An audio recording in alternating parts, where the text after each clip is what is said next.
Nakilala mo ng mama mo.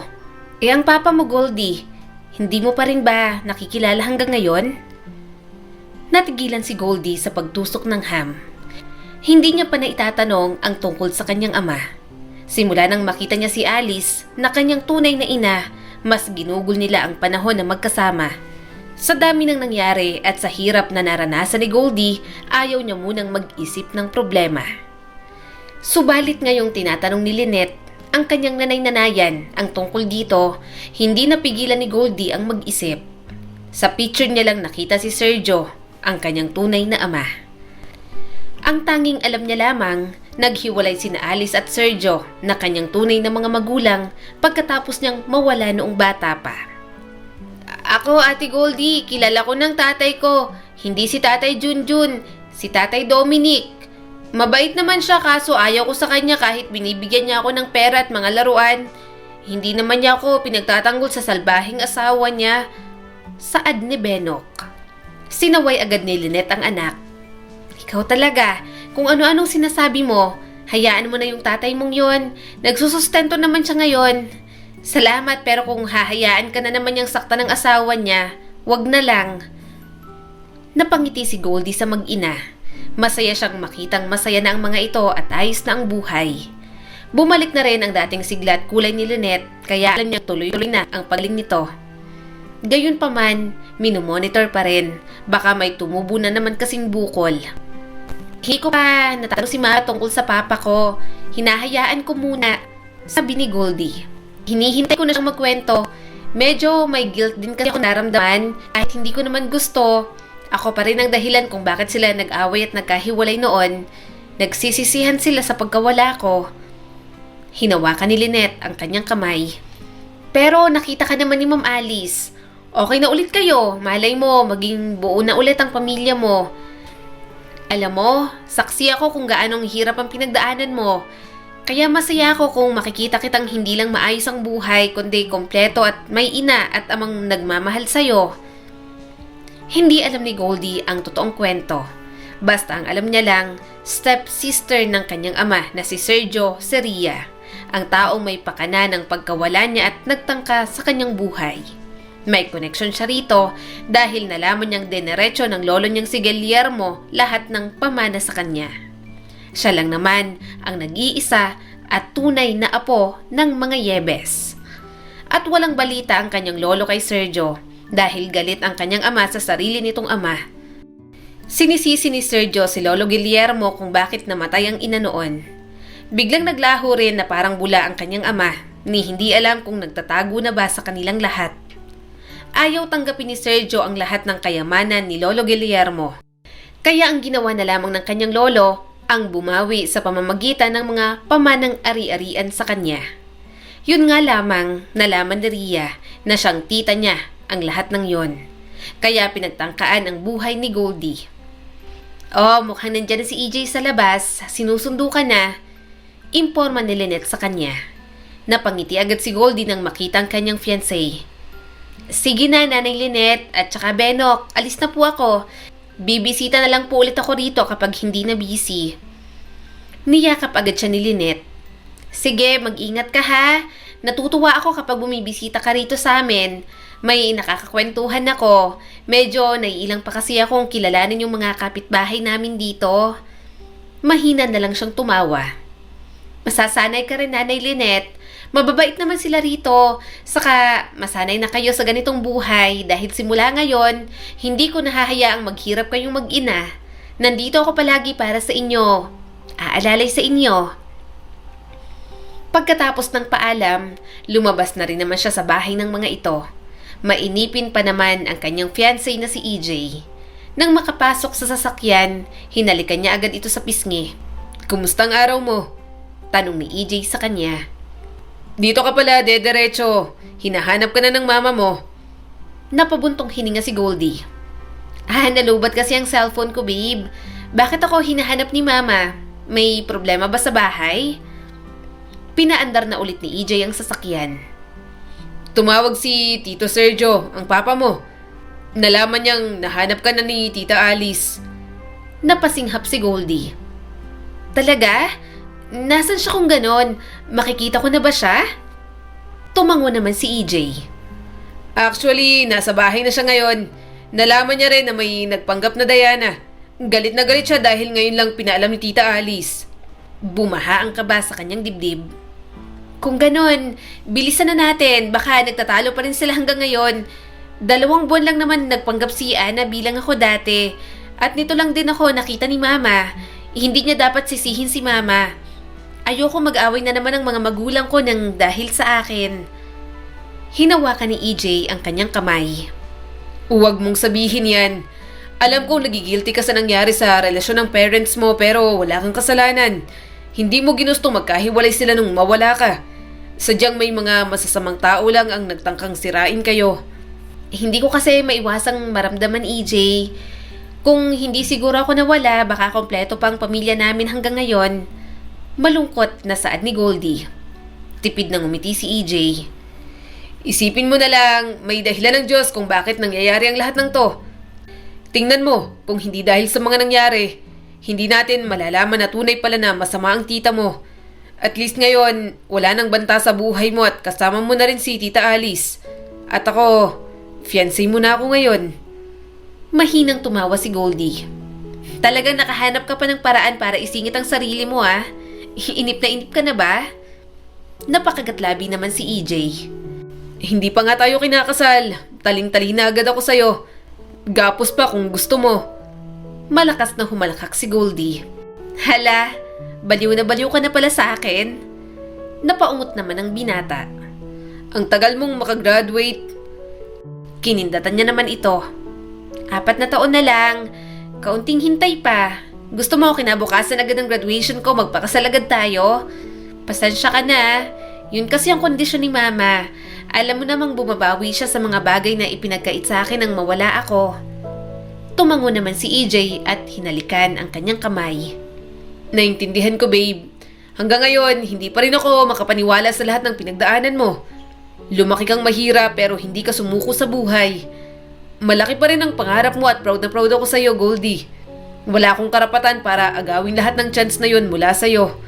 Basta, tandaan mo lang na palagi akong nakasuporta at naghihintay sa'yo. I love you, babe.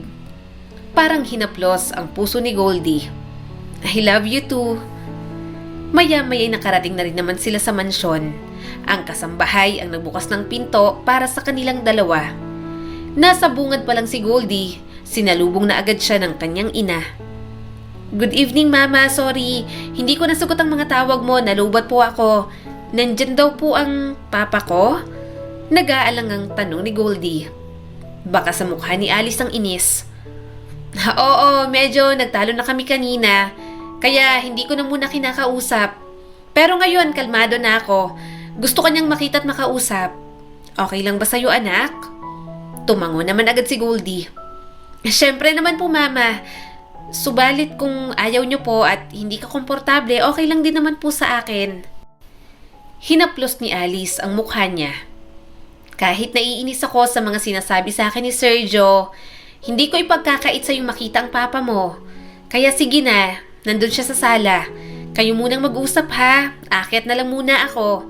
Pagkatapos ng sagutan namin kanina, ayaw ko munang makaharap siya. Umiinit lang ang ulo ko. Baka kung ano pang masabi ko sa kanya. Ako palagi ang sinisisi niya sa pagkawala mo ng bata, pero ang totoo naman, gulo ng pamilya niya ang ugat ng lahat. Ang stepsister niya ang dahilan kung bakit nawala ka sa amin, at ang pagiging tagapagmana mo sa ari-arian ng mga yebes. Tumaas ang kilay ni Goldie. Mama, yebes ka rin naman, di ba? Napairap si Alice. Oh please, huwag mong sabihin yan. Ayoko na kay Sergio. Siya pa nga tong naghahamon ng annulment. Dapat matagal na namin ginawa yon. Wala naman siyang kwentang asawa. Napabuntong hininga na lamang si Goldie. Natagpuan na nga siya ng totoo niyang pamilya pero hindi pa rin buo. Iniisip niya minsan, sana maging maayos ulit ang kanyang ama't ina. Magiging tunay siyang maligaya kung ganoon ang mangyayari. Saka may girlfriend na si Sergio ngayon. Tama lang na magkaroon ng annulment sa pagitan naming dalawa. Naiinis pang saad ni Alice. Umalingaw-ngaw ang barito ng boses ng lalaki. Hindi ba't ikaw ang unang nagkaroon ng bago pagkatapos nating maghiwalay? Ikaw ang atat na iwan ako. Pumutok na parang bulkan ang ina ni Goldie. Excuse me? Huwag mo akong igaya sa'yo, Sergio. Hindi ako nagkaroon ng boyfriend kahit kailan. At ano? Atat na atat akong iwan ka? At yun ay dahil ang sakit-sakit na ng ginagawa at mga sinasabi mo sa akin sa pagkawala ni Goldie. Ikaw naman talagang may malaking parte sa pagkawalay ng anak ko. Nalulungkot ako sa pagkawala ni Goldie noon. Sa tingin mo, may time pa akong humanap ng lalaki? Ikaw, malandi ka. Baka nga ginawa mo na lang rason ang pagkawala ng anak natin. Para awayin at iwan ako, Sergio. Lahat ng pinangako mo sa akin sa harap ng Diyos, hindi mo na nagawa. Hindi na nakapagsalita si Sergio. Napatingin si Goldie sa kanyang ama. Hindi niya alam kung namamalikmata lang ba siya. Nakita niyang pagdaan ng sakit sa mga mata nito, subalit agad ding nawala at nanatili ang seryosong mukha. Nang lumingon si Sergio sa kanya, namungay ang mga mata nito. Anak, ikaw na ba talaga si Diana? Pwede na ba kitang mayakap? Marahang tumango si Goldie. Opo, ako na po ito pero hindi na po Diana ang pangalan ko. Hiling ko na rin dahil may iba pong nagpanggap na ako. Kaya Goldie na lang po, Papa. Namuo ang luha sa mga mata ni Sergio, kaya lumapit na siya para yumakap. Hindi pamilyar kay Goldie pero kapag lukso talaga ng dugo, kahit kaunting mga salita lamang, nakikita na agad ng puso. Sinapo ni Sergio ang kanyang mukha habang tumutulo ang mga luha. Ang tagal mong nawala sa amin, anak. Hinanap ka namin pero palagi kaming bigo. Hindi rin namin alam kung saan magsisimula pagkatapos mong mawala sa isla nung magbakasyon tayo ng mama mo. Pasensya na dahil minsan ko nang naisip na baka patay ka na. Pero ngayong nandito ka na, babawi ako. Nabawi ako sa lahat ng oras na hindi kita nakasama. Pangako ko yan sa'yo, Goldie. Muli silang nagyakap mag-ama. Umupo na muna sila sa sofa. Nagkwentuhan sila tungkol sa mga pinagdaanan niya. Maya-maya, tinawag na sila para sa dinner. Pareho nilang alam na kulang pa ang panahon nila para makilala ang isa't isa. Kaya nagbabalak na agad bumisita si Sergio sa kanya araw-araw. Aha? Pupunta ka rito araw-araw? Ayoko! Sambit agad ni Alice nang malaman iyon. Hindi ko na gustong makita ang pagmumukha mo. Nakisali naman ang kanyang lolo Eduardo, ang papa ni Alice. Anak, pagbigyan mo ng apo ko at ang asawa mo. Gusto lang nilang makasamang isa't isa. Katulad mo, nangungulila rin ang asawa mo kay Goldie. Mas lalo namang bumaha ang inis sa mukha ni Alice. Papa, hindi ko na asawang lalaking yan. Magtigil ka, Alice. Saway ng kanyang lolo Eduardo. Mag-asawa pa rin kayo ni Sergio sa papel. Inis na si Alice habang napatikhim naman si Sergio. Mahina siyang tumawa. Hindi alam ni Goldie kung ano ang dapat na maramdaman. Naiinis ang kanyang ina pero bakit may kilig siyang nararamdaman sa kanyang mga magulang? Oo nga pala, Sergio. Ano bang pinagkakabalahan mo ngayon? Tanong pa ng lolo ni Goldie. Sumagot naman agad ang kanyang ina. Papa, tinatanong pa ba yan? Siyempre may bago ng babae sa buhay niyan. Please, wag na nating pag-usapan si Sergio. Wala namang may interesado sa buhay niya. Nagkatinginan sila ni EJ. Napainom ng tubig si Goldie para pigilan ang ngiti. Tila tunog nagseselos ang tono ng kanyang ina. Alice, tumigil ka nga. Saway ni Lolo Eduardo. Tinatanong ko lamang si Sergio tungkol sa negosyo niya ngayon at hindi sa babaeng sinasabi mo. Hindi nga ba't tinanggihan niyang kayamanan ni Guillermo? Kaya nga't napunta ang lahat kay Goldie. Tumikhimuli si Sergio. Tila ayaw pag-usapan ang tungkol sa sariling ama. May negosyo po akong planta ng mga yelo. May investment at shareholder din sa ibang kumpanya. Mas okay sa akin ang passive income at negosyong kaya ko lang pamahalaan. Hindi ko rin naman gusto ang mga pinamana sa akin ng aking ama. Napailing ang kanyang lolo Eduardo. Hindi mo lang ba gusto o talagang hanggang ngayon, galit ka pa rin sa iyong ama? Hindi sa nangingialam ako subalit matanda ng iyong ama. Pinagsisisihan niya na rin ang mga nagawa niya noon sa iyong yumaong ina.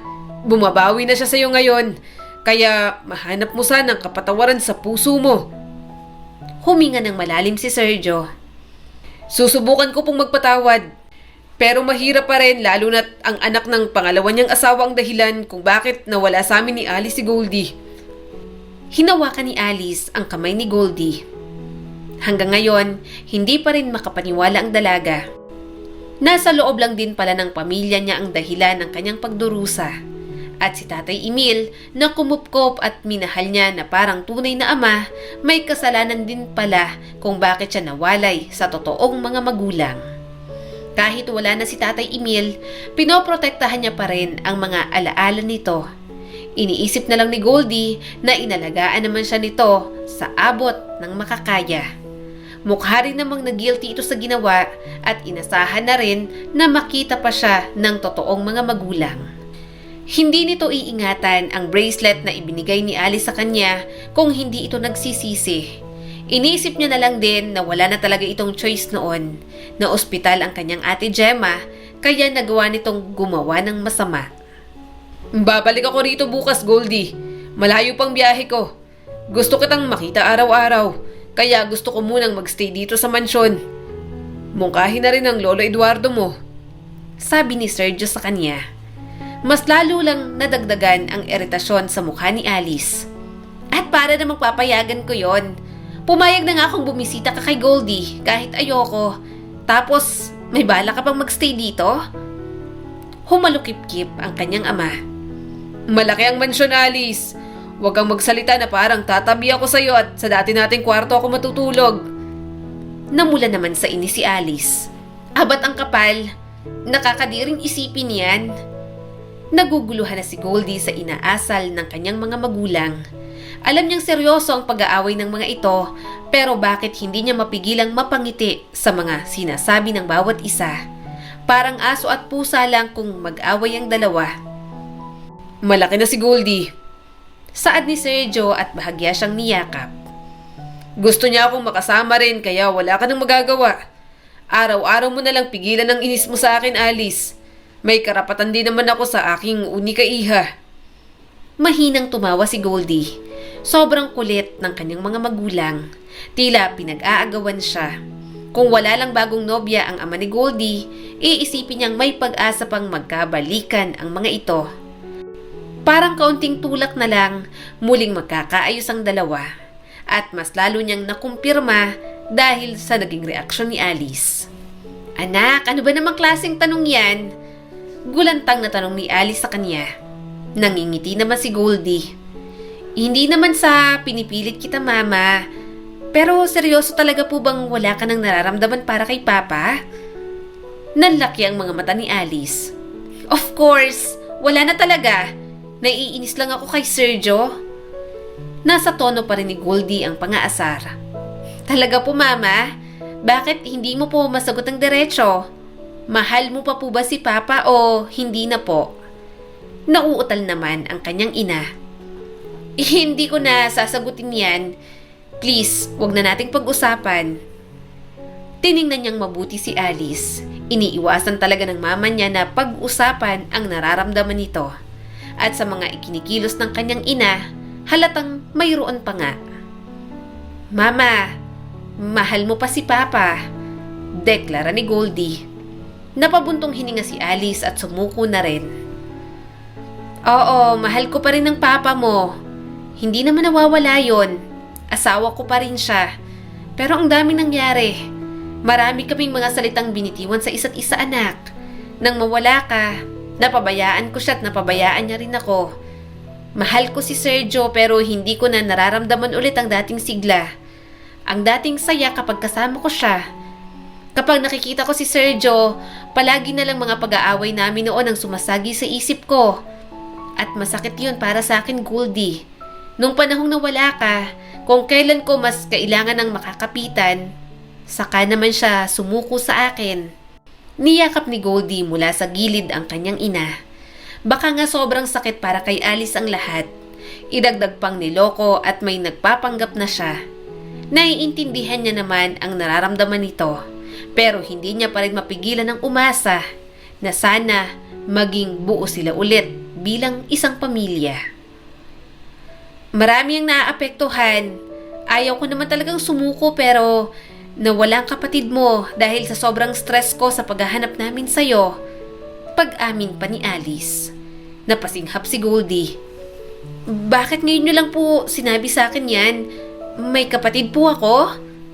Tumulo ang mga luha ni Alice. Oo, hindi ko naman sinasadya. Hindi ko alam na buntis ako. Nung makunan ako, wala akong pinagsabihan ng kahit na sino. Iniwan pa ako noon ni Sergio kaya hindi ko na rin nabanggit sa kanya. Saka ko lang sinabi nun kay Papa, sobrang sakit sa akin ang pareho kong anak. Pareho ring nawala sa akin sa magkaibang paraan.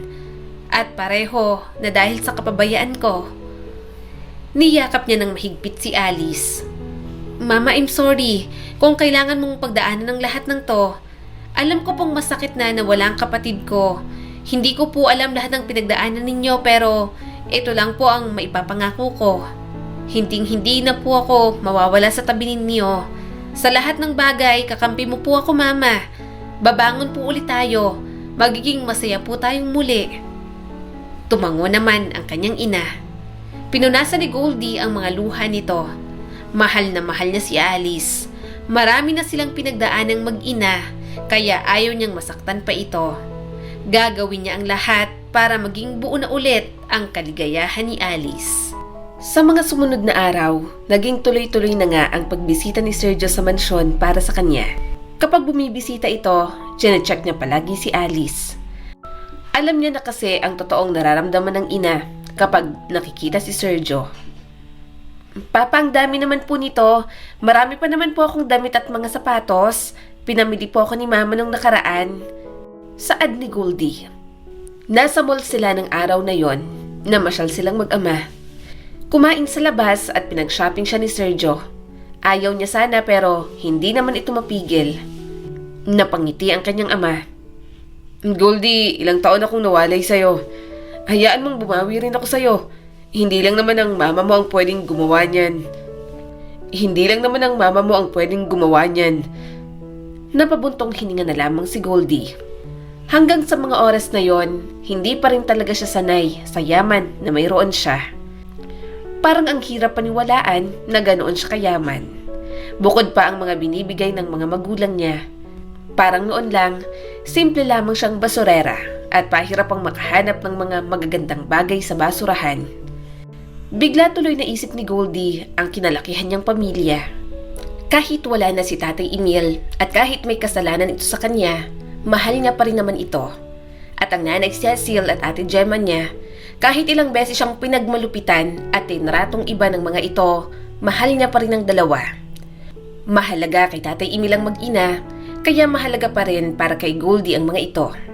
Sa loob ng maraming taon, sina Nanay Cecil at Ate Gemma ang naging kasama niya. Nasa paligid ni Goldie ang mga ito habang lumalaki siya. Alas 4 na pala ng hapon. Halika, magmerienda na muna tayo, Goldie. Paanyaya ng kanyang ama. Nagpatianod naman agad si Goldie habang kumakain kung ano-ano ang pinagkukwentuhan nila. Maya-maya, napunta ang usapan nilang mag-ama sa bago nitong girlfriend. Ilang taon na po kayo ng girlfriend mo, Papa? Hindi napigilang tanong ni Goldie. Sandaling natigilan si Sergio pero sumagot pa rin. Ilang buwan pa lang, anak. Bumaha ang gulat sa kanya. Talaga po? Ibig sabihin, hindi pa po malalim ang feelings mo sa kanya? Simula nang maghiwalay po kayo ni Mama, nagkaroon ka po ba ng ibang girlfriend? Halatang hirap na hirap sumagot ang kanyang ama. Hindi. Wala akong naging girlfriend, Goldie. Naging abala na lamang ako sa negosyo sa mga nagdaang taon. Ngayon lang din ako sumubok ulit na makipagrelasyon pagkatapos ng mama mo. Hindi na muli nakapagtanong si Goldie. Ayaw niyang tanungin si Sergio na baka may pag-asa pa rito at kay Alice. Hindi pa naman malalim. Baka pwede pa. Pero ayaw niyang maging bastos lalo na sa bagong nobya ng kanyang ama. Saan niyo po nakilala ang bago niyong girlfriend, Papa? Interesadong tanong ni Goldie. Sa planta, sagot ng kanyang ama. Nagtatrabaho siya sa akin. Niligtas niya ako ng aksidente akong malak sa storage room. Simula noon, naging close na rin kami. May anak na rin siya pero wala nang asawa. Napakagatlabi si Goldie. Mahal niyo po ba siya? Hindi agad nakasagot si Sergio. Mabait siya kaya gusto ko siya anak. Hindi ko masabing mahal ko dahil mas naniniwala akong mamahalin ko siya kapag nagtagal pa ang aming relasyon. Bago pa lang kami anak, ngayon lang ako ulit sumubok. Hindi na talaga mapigil ni Goldie ang sarili. Si Mama, mahal mo pa rin po ba siya? Dumaan ang sakit sa mga mata ni Sergio. Maghihiwalay na kami anak. Hindi naman siguro tamang sagutin ko pa yan. May bagong nobya na rin ako, Goldie. Hindi na muling nagsalita si Goldie. Hindi niya na ipipilit pa, kahit gustong-gusto niyang magkabalikan ang mga ito. Hindi naman niya hawak ang damdamin ng dalawa. Pagkatapos ng banding nilang mag-ama, hinatid na rin naman siya nito sa mansyon. Hindi nga lang nakauwi agad dahil kinausapan ng kanyang lolo Eduardo. Sergio, bakit ba ayaw mong matulog dito? Kailayo pa ng binabiyahe mo. Kahit naman hiwalay na kayo nitong anak kong si Alice, parang anak pa rin naman ang turing ko sa'yo. At bukas palagi ang mansyon para sa'yo. Ayaw mo bang mas makasama pa si Goldie? Bakas agad ang pagtutol sa mukha ni Alice. Papa, ano na naman to? Uuwi na si Sergio. Hindi siya pwede rito. Hinawakan ni Goldie ang braso ng kanyang ina. Alam niyang nararamdaman nito kaya gusto niyang palaging nasa tabi ng ina. Yun nga lang, parang kupido ang kanyang lolo sa dalawa. Tumikim si Sergio at magalang na tinanggihan ang kanyang lolo. Hindi na po. Kailangan ko na rin umuwi dahil kailangan na po ako sa planta. Hinihintay na rin po ako ng... Pinutol agad ni Alice si Sergio. Oo, tama. Umalis ka na. Hinihintay ka na ng girlfriend mo kaya marapat lang na umalis ka na. Tiningnan niyang mabuti ang kanyang ina. Hindi naman mangmang si Goldie. Halata namang nagsiselo si Alice sa bagong nobya ni Sergio. Mabuti na lamang talaga at hindi nahahalata ng kanyang ama. Bati din kasi ni Goldie na para kay Sergio, dala ng galit ang mga pinapakita ni Alice dito. Yumakap si Sergio sa kanya. Bibisita ulit ako sa'yo soon. Mag-ingat ka palagi, Goldie. I love you, anak. Tawag ka sa akin kapag may kailangan ka o gusto mo ng kausap, ha? Huwag kang mag-alala. Kapag naayos ko ng trabaho sa planta, sa malapit na ako mamamalagi. Bumili na ako ng bahay malapit lang dito sa mansyon. Dito ko na rin dadalhin ng trabaho ko para naman mas marami akong oras na makasama ka. Napangiti naman agad si Goldie. Aasahan ko po yan, Papa. I love you too. Ingat po kayo sa biyahe. Maya-may umalis na rin naman ang kanyang ama na si Sergio. Palagi nang gano'n ang setup nila. Kahit hindi buo, masaya pa rin naman si Goldie. Nararamdaman niyang mahal na mahal siya ng kanyang mga magulang. Sa tingin ko po, deserve naman po malaman ni Papa ang tungkol sa kapatid ko, hindi ba? Maaring wala na po siya pero anak niya pa rin po ang kapatid ko. Saad ni Goldie at tinitigan ng puntod ng kanyang kapatid. Nanghihinayang si Goldie sa buhay nito.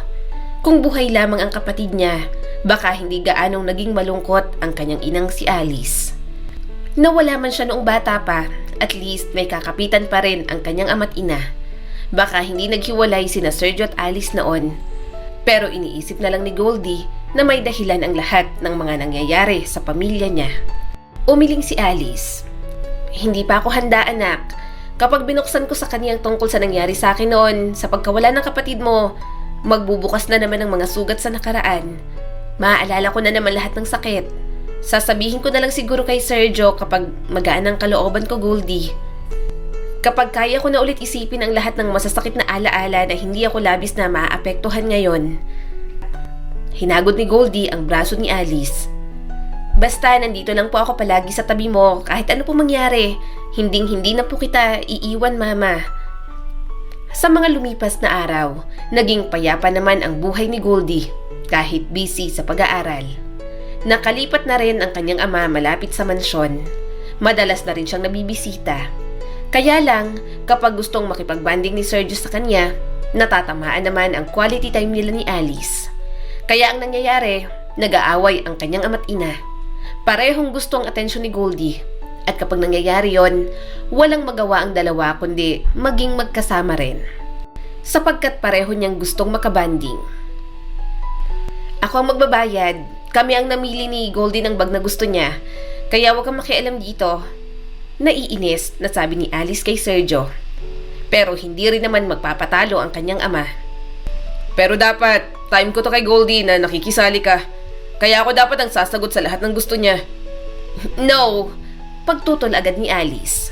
Bakit? Babae ka ba? Ni hindi mo nga alam ang taste ni Goldie sa bag. Nanay niya ako, kaya ako ang may alam dito. Napakamot na lamang sa sentido si Goldie. Siya na lang talaga ang napapagod sa mga simpleng pagtatalo ng mga ito. Tumayo siya at lumapit sa attendant.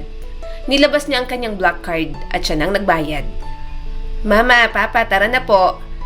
Nakangiting putol niya sa pagtatalo ng mga ito. Binayaran ko na po ang bag na gusto ko. Kumain na po muna tayo, ano? Para naman mabawasan po ang init ng ulo ninyo.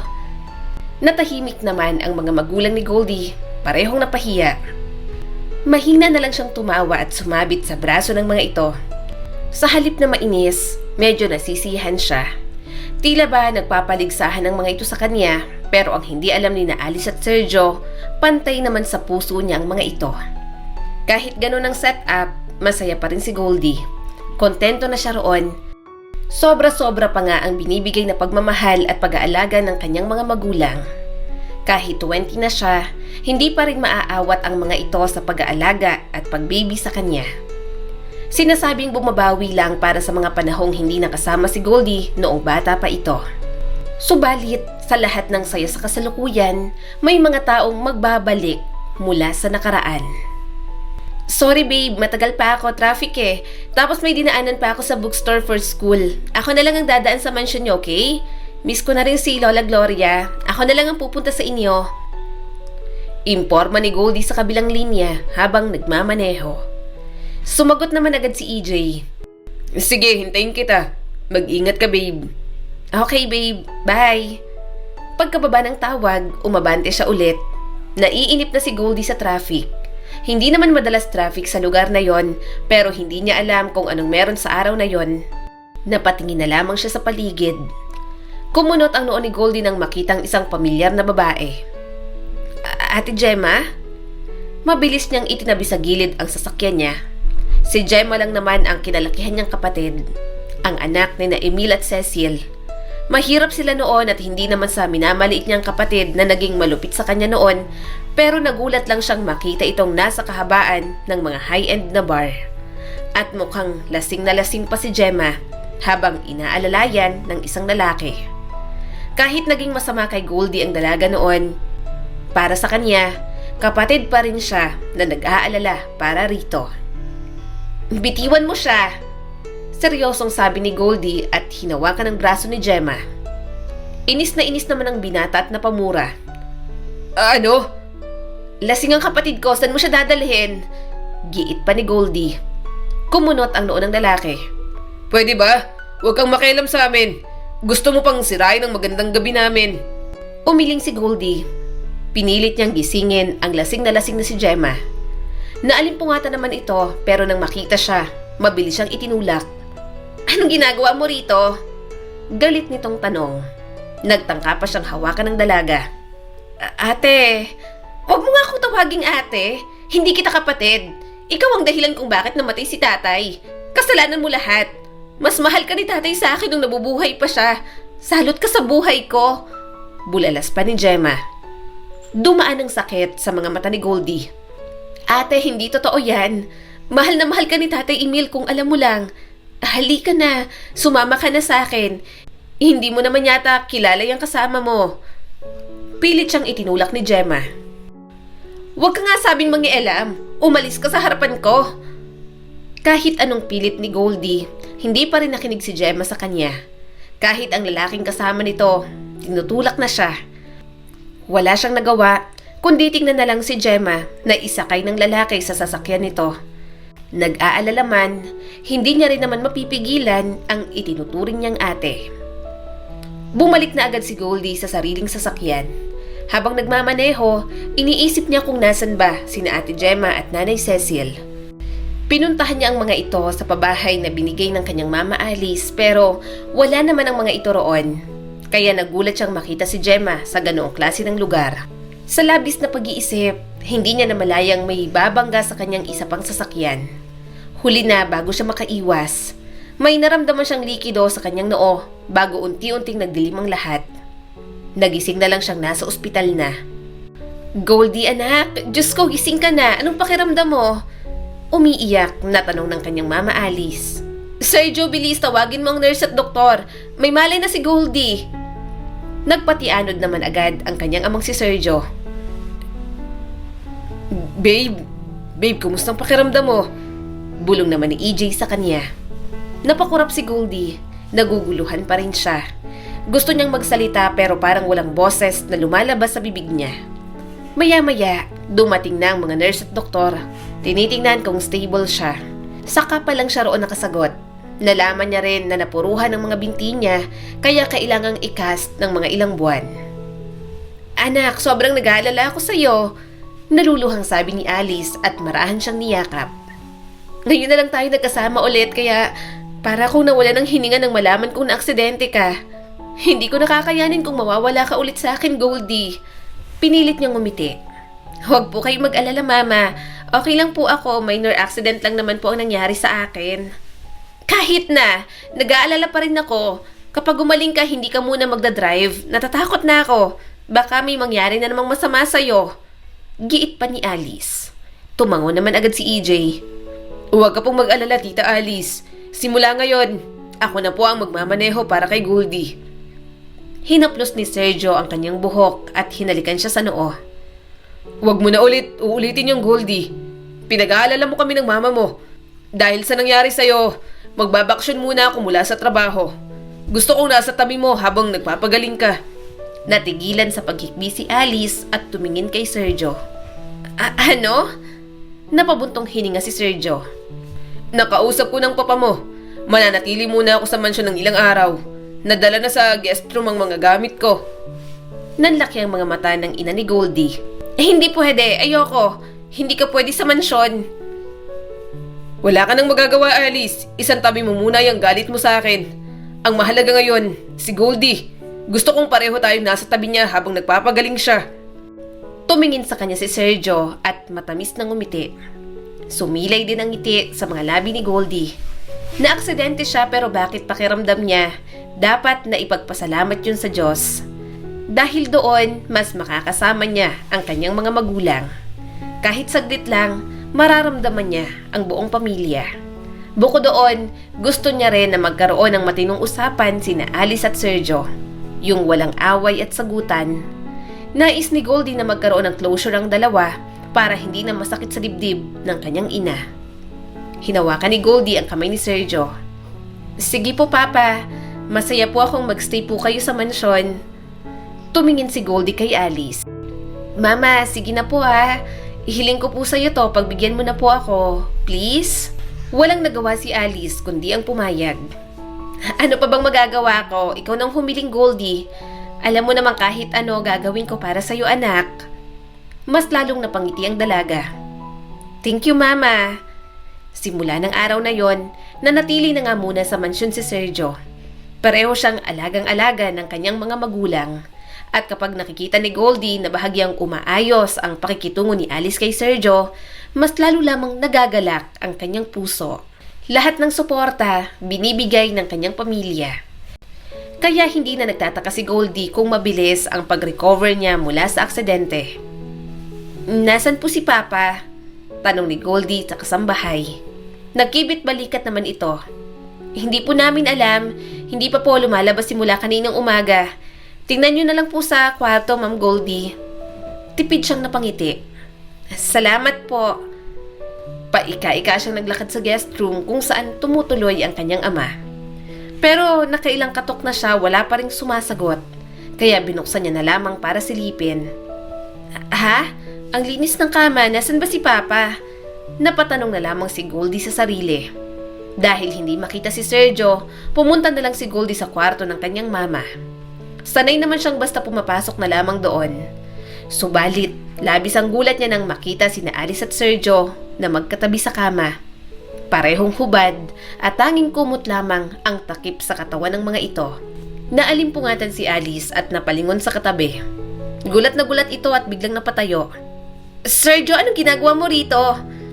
Bigla namang napabangon ang kanyang ama. Anong nangyari? Malakas na hinampas ni Alice ng unan ang ama ni Goldie. Anong nangyari? Anong nangyari sa atin kagabi? Bakit pareho tayong walang damit?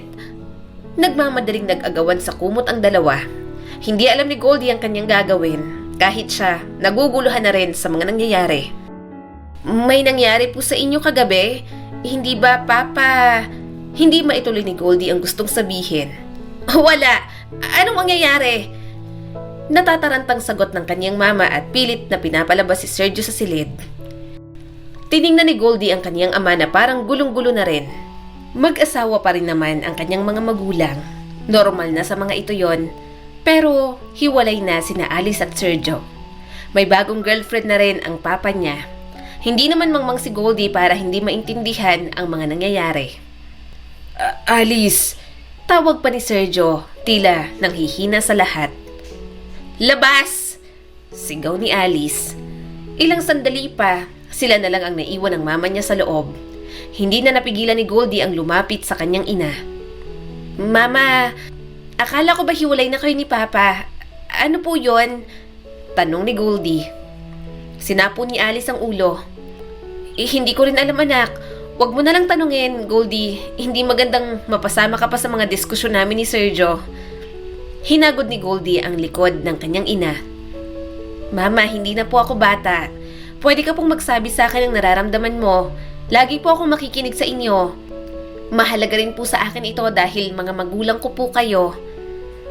Bakas ang frustration sa mga mata ni Alice. Ang bilis ng mga pangyayari, Goldie. Nagkasagutan kami kagabi ni Sergio. Nalaman niya kasi ang nangyari sa akin noon na nakunan ako, na wala ng kapatid mo. Tapos, lumuhod siya sa harap ko, humingi ng tawad. Sising-sisi siya na sinukuan niya ako nung panahong kailangan ko siya. Galit na galit ako sa kanya. Pareho kaming umiyak hanggang sa nadala kami ng bugso ng mga damdamin namin. Niyakap ni Goldie si Alice. Alam niyang gulong-gulo na ang puso at isip nito. At wala siyang ibang magagawa kundi ang makinig sa mga hinaing ng kanyang ina. Tumulo ang mga luha ni Alice. May nangyari sa amin. Nadala ako. Kasi kahit na galit ako kay Sergio, mahal na mahal ko pa rin siya. Pero Goldie, mali yun, di ba? Hiwalay na kami ng papa mo. Mataman niyang tiningnan si Alice. Pero mama, kasal pa rin naman po kayo, di ba? Hanggang ngayon, on the process pa rin po ang annulment ninyo. Kahit na Goldie, katwiran pa ng kanyang mama. Matagal na kaming hiwalay ng papa mo. Sa pisikal, emosyonal, matagal nang natapos ang sa amin ni Sergio. At papanong girlfriend niya, siguradong masasaktan yon. Napabuntong hininga na lamang si Goldie. Napakakomplikado ng sitwasyon ng kanyang mga magulang. Subalit ayaw niya nang makitang ganoon ang mga ito. Kailangang maging malinaw ang lahat para hindi na mas lalo pang masaktan. Side lang ng kwento ni Alice ang alam niya kaya kailangan niya ring malaman ang tungkol kay Sergio. Malakas ang pakiramdam niyang mahal pa rin naman talaga ng mga ito ang isa't isa. Marami lang talagang nangyari kaya piniling maghiwalay. Subalit ngayong nakabalik na si Goldie sa tunay na pamilya, panahon na rin naman siguro para sa kanyang mga magulang ang maging masaya. Papa, pwede po ba kitang makausap? Tanong ni Goldie sa kaniyang ama. Tumango naman si Sergio. Oo naman, anak. Umupo siya sa tabi nito. Kumusta po kayo ni Mama? Alam niyo na po pala na may kapatid pa ako at wala na siya. Bumaha ang sakit at pighati sa mukha ni Sergio. Napakawala kong kwentang padre di pamilya. Ibinunton ko lahat ng frustration at stress ko nun kay Alice na hindi ko na inisip na masakit din palang pinagdaraanan niya. Hindi ko alam, Goldie. Kasalanan ko lahat. Ngayon ko lang nalaman. Napabuntong hininga si Goldie. Papa, wala ka pong kasalanan. Pareho po kayo ni Mama na nasaktan sa mga nangyari po noon. Pareho lang pong valid ang mga nararamdaman ninyo. Namuo ang mga luha sa mata ni Sergio. Pero mas nasaktan ng mama mo, anak. Mas nasaktan ko siya. Mas marami siyang pinagdaanan. Kung tutuusin, ako rin naman talagang ugat ng lahat, hindi ba? Dahil sa stepsister kong si Ria at nang gawin kang tagapagmana ng ama ko, pinagtangka ng buhay mo. Nawala ka sa amin sa matagal na panahon, Goldie. At ang isa pa naming anak, ang kapatid mo, nawala rin dahil sa kapabayaan ko. Ako dapat yun eh. Inalagaan ko dapat si Alice noon. Hindi ko dapat siya pinabayaan pero wala na. Nawala ng kapatid mo, Goldie. Sising-sisi ako sa lahat na pinagdaanan niyo ng mama mo ng mag-isa. Lumandas na rin ang luha sa pisngi ni Goldie. Gusto ko pong maging totoo sa inyo. Opo, nagkaroon po ako ng hinanakit sa inyo simula nang malaman ko po ang tungkol kina mama at sa kapatid ko. Pero ano pa po bang magagawa ko noon? Nangyari na. Hindi po natin ginusto pero naganap na. Kaya ngayon gusto ko pong protektahan ang feelings ng mama ko. Ayoko pong makita siyang nasasaktan ng ganun. Kaya kung ano pong mayroon sa inyo ngayon, sana linawin niyo po papat maging maayos na. Mahinang humikbi si Sergio. Siguradong mabigat din sa kalooban ang nararamdaman nito. Batid niyang hindi naman ganoon kadaling kalimutan ang kanyang ina. Bago pa muling makapagsalita ang kanyang ama, sumingit ng isang kasambahay. Ma'am Goldie, Sir Sergio, nakikipag-away po si Ma'am Alice sa living room. Nagpumilit po kasing pumasok ang girlfriend niyo, Sir Sergio. Pinatuloy po ni Ma'am Alice kasi yung babae halos sugurin na po si Ma'am. Natatarantang balita ng kasambahay. Nagkatinginan silang mag-ama. Nauna nang tumayo si Sergio. Nahuli naman si Goldie dahil kailangan niya pang alalayan sa saklay. Papasok na siya ng mansyon saktong dumating naman ang fiancé niyang si EJ. Bumaba ng sasakyan nito si Nanay Lynette at si Benok. Ate Goldie! Tawag ni Benok. Agad naman siyang inalalayan ni EJ. Goldie, dahan-dahan. Alam mo namang ganyan ang kalagayan mo. Bakit ka ba nagmamadali, babe? Oo nga, Goldie. Ikaw talaga. Baka mabigla yung mga binti mo. Saad pa ni Nanay Lynette sa kanya. Si Mama, inaaway yata ng girlfriend ni Papa. Nag-aalalang sabi ni Goldie. Inalalayan siya ni EJ sa paglalakad. Nang makapasok sa living room, narinig niya na agad ang sigaw ng girlfriend ni Sergio. Inaaway nga nito ang kanyang Mama Alice. Ngunit, hindi yon ang nagpagulat sa kanya. Girlfriend na nga ako, diba? Ibig sabihin, nagsawa na siya sa'yo. Ako nang mahal ni Sergio. Ginagamit mo lang ang anak ninyo para magkalapit ulit kayong dalawa. Sigaw ng nobya ng kanyang ama. Umigting ang panga ni Sergio. Ano ba, Alice? Huwag kang mag-iskandalo rito. Umuwi na tayo. Nanay Cecil? Ate Gemma? Naguguluhang tanong ni Goldie. Nanay Cecil, ikaw ang bagong girlfriend ng papa ko? Lumingon sa kanyang inis na ginang. Nagulat ito nang makita siya. Goldie? Miss na miss niya na ang mga ito. Kay tagal niya nang hindi nakita ang dalawa. Ang pamilya na kanyang kinagisnan.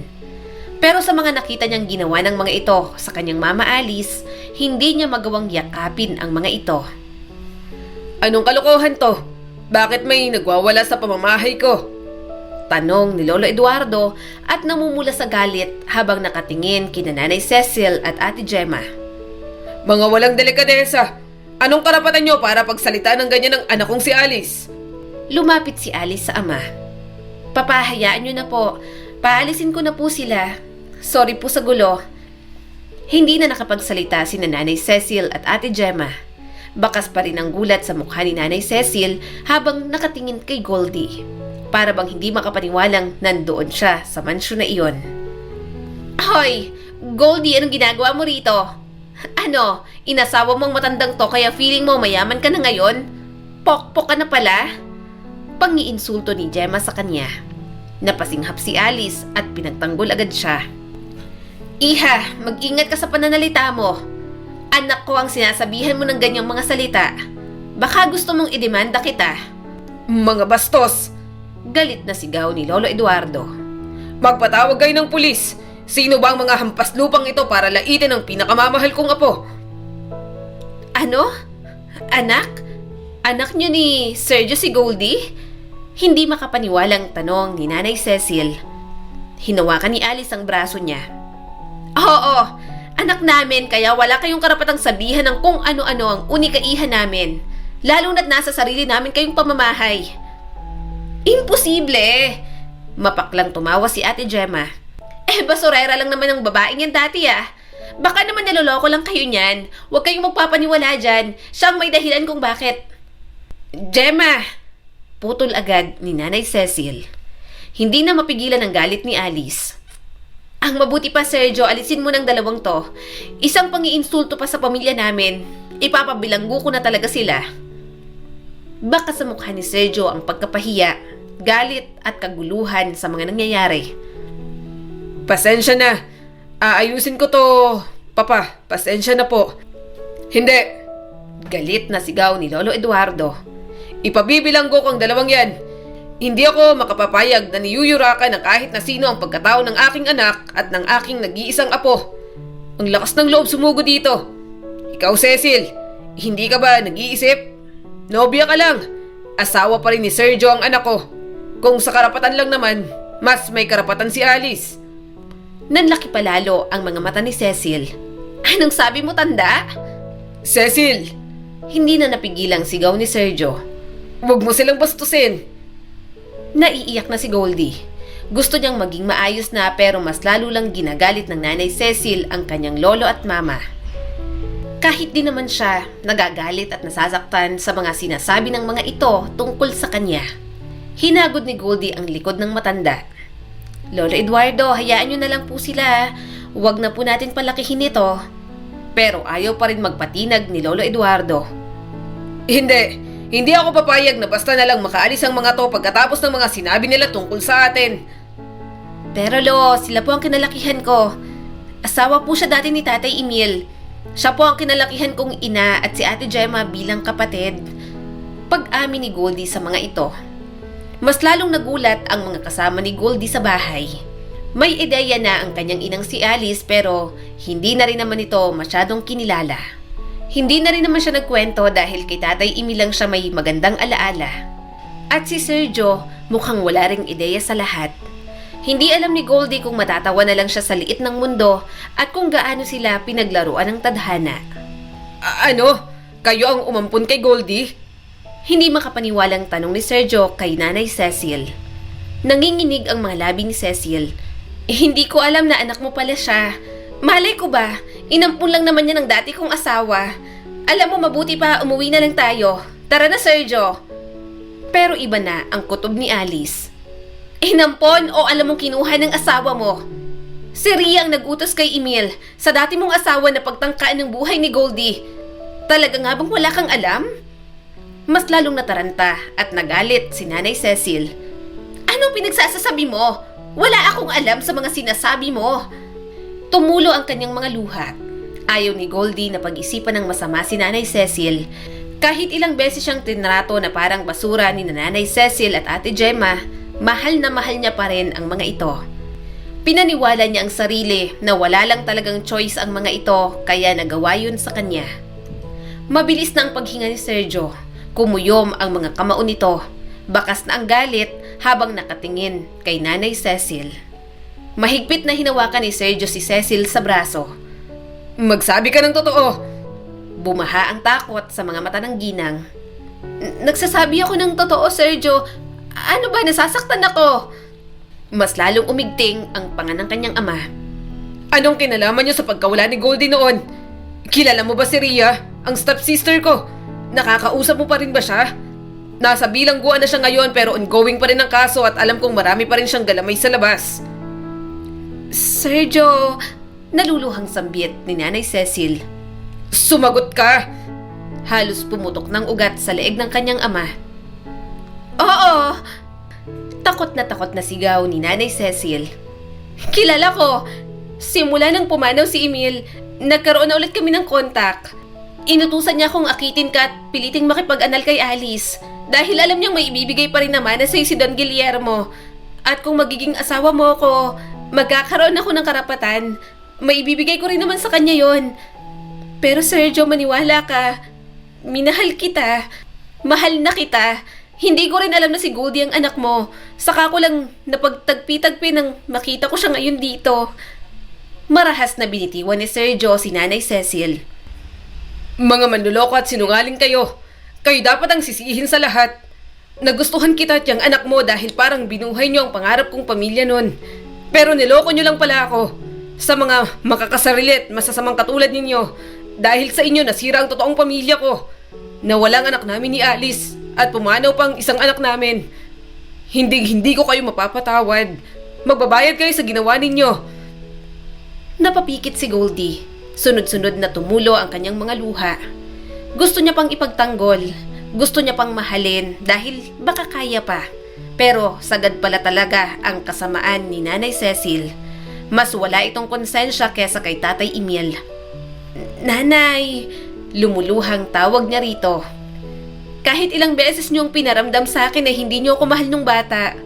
Kahit pinagmamalupitan, ayos lang kasi. Ilang beses pa rin po akong umasa na baka mahalin niyo rin po ako katulad ng pagmamahal ni Tatay Emil. Pero hindi. Hanggang huli, hindi niyo pa rin ginawa. Alam ko naman pong ampun lang ako na wala kayong responsibilidad sa akin. Pero Nanay Cecil, sa ilang taong lumaki po ako sa poder ninyo. Kahit kaunti po ba, hindi niyo ako natutunang mahalin? Kasi po ako, sa kabila ng mga nagawa niyo po sa akin ni Ate Gemma, mahal na mahal ko pa rin po kayo. Kahit nasa harap ko na po lahat ng kasalanan ginawa ng pamilya niyo sa akin, paulit-ulit pa rin po akong naghahanap ng magandang dahilan para ipagtanggol kayo. Tumulo ang mga luha ni Nanay Cecil. Hindi na ito makatingin sa kanya. Halatang sumusuko na rin sa mga nagawang kasalanan. Nay, ano po bang nangyayari? Naguguluhang tanong ni Ate Gemma. Pinunasan ni Alice ang mga luha. Sige, ipahuli niyo ako. Wala na akong pakialam. Pero ang anak kong si Gemma, wag niyo na siyang idamay dito. Wala siyang alam sa lahat. Tumingin si Nanay Cecil kay Alice. Ina sa ina, alam ko may kasalanan ako sa iyo at sa pamilya mo. Pero ina rin sa ina, nagawa ko lang din lahat para sa anak ko. Nag-aagaw buhay ang anak namin ni Emil noon. Si Gemma lang ang mayroon kami. Hindi kami katulad mong mayaman. Kaya kahit maging masama pa kami, gagawin namin para lang maligtas ang anak namin. Alam kong walang kapatawaran at hindi maitataman ang mga rason ko ang lahat. Kaya hindi ako nagsisisi sa ginawa ko noon kahit nasaktan ko kayo. Makasarili ako pagdating sa sarili kong anak. Kung malagay ulit sa ganoong kalagayan si Gemma, uulitin lang din namin ulit ni Emil yun. Kaya sa tingin ko, kahit kapatawaran ninyo, hindi na kami karapat-dapat. Simula ng araw na yon, kinasuhan na nga si Nanay Cecil. Ayaw man ni Goldie pero kailangan ding maharap sa parusa ang mga ito. Gayunpaman, nabawasan pa rin naman ang sentensya. Nag-witness din kasi ito laban sa kanyang tita Ria at itinuro ito bilang mastermind ng lahat. Anong ginagawa ng special kong pamangkin dito? Puno ng pangiinsulto na tanong ni Ria sa kanya. Napabuntong hininga si Goldie. Gusto lang po kitang kumustahin. Natawa ng mapakla si Ria. Close ba tayo? Hindi po, sagot ni Goldie. Pero para po sa papa ko, tinuring niya po kayong kapatid. Kaya nga hindi namin inaasahan na magagawa mo to. Ganun po ba talaga nagagawa ng kayamanan? Kakalimutan ng pamilya? Hindi nakapagsalita si Tita Ria. Wala po akong pakialam sa pamana ni Lolo Guillermo. Umiling si Goldie. Hindi po mahalaga sa akin yon, pati na rin kay Papa. Yun lang naman po ang tanging gusto nyo. Bakit hindi nyo na lang po kami kinausap? Bakit umabot na po sa punto na kailangang gumawa kayo ng masama? Bakas ang galit sa mukha ni Tita Ria. Kapag sinabi ko yan, sa tingin mo, hahayaan ng papa yon? Hindi naman ako totoong yebes. Apelyedo lang ang ibinigay pero walang kwentang tingin sa akin. Pero ako po, Tita Ria, hindi. Wala ka mang kayamanan para sa akin, pamilya ka pa rin. Sana natutunan niyo po na may mas mahalaga pa kaysa sa kayamanang ginugusto ninyo. Marahang sabi ni Goldie. Hindi niya nga naman ito lubos na kilala. Pero kung hinayaan lang siya ni Tita Ria, baka may naibigay din siyang pagmamahal para rito. Kahit ibigay niya pa rito ang lahat ng kayamanan ng mga yebes, maging masaya lamang ito sa buhay. Gayunpaman, nagkamali na ito at kailangan na nitong harapin yon sa bilangguan. Tumulo ang mga luha ni Ria. Napabuntong hininga siya bago tumayo. Malapit na siya sa pintuan nang magsalita ito. Sorry, nanginig ang boses na sabi ni Ria. Tipid na lamang siyang napangiti at nagpatuloy sa paglabas. Hangad niyang mahanap ng kanyang tita ang kapayapaan sa puso nito. At dumating ang panahon na maging okay na ang lahat. Naging maayos na ulit ang daloy ng buhay ni Goldie. Nakakalakad na ulit siya ng maayos. Dahil sa mga nalutas na problema sa nakaraan, nakausad na rin ang pamilya niya sa kasalukuyan. Nagkabalikan na rin sina Alice at Sergio, samantalang siya nakagraduate na sa kolehiyo. Kaya hindi na agad nagpatumpik-tumpik si EJ at pinakasalan na agad siya. Tagal ko rin naghintay sa'yo, babe. Sa wakas, kasal na tayong dalawa. Nakangiting sabi ni EJ at hinalikan ng sentido niya. Humalakhak naman si Goldie. Ako rin naman, napakaseloso mo pa naman sa mga kaklase ko dati. At least ngayon may assurance ka na sa'yo ako. Maya-maya'y lumapit sa kanila si Sergio. Anak, EJ, magpapaalam muna sana ako. Sige po, Papa. Ano po ba yon? Maggiliw na tanong ni EJ. Alam kong wedding reception ninyo pero gusto ko sanang mag-propose ulit kay Alice. Gusto ko ulit siyang pakasalan. Nakangiting sabi ni Sergio.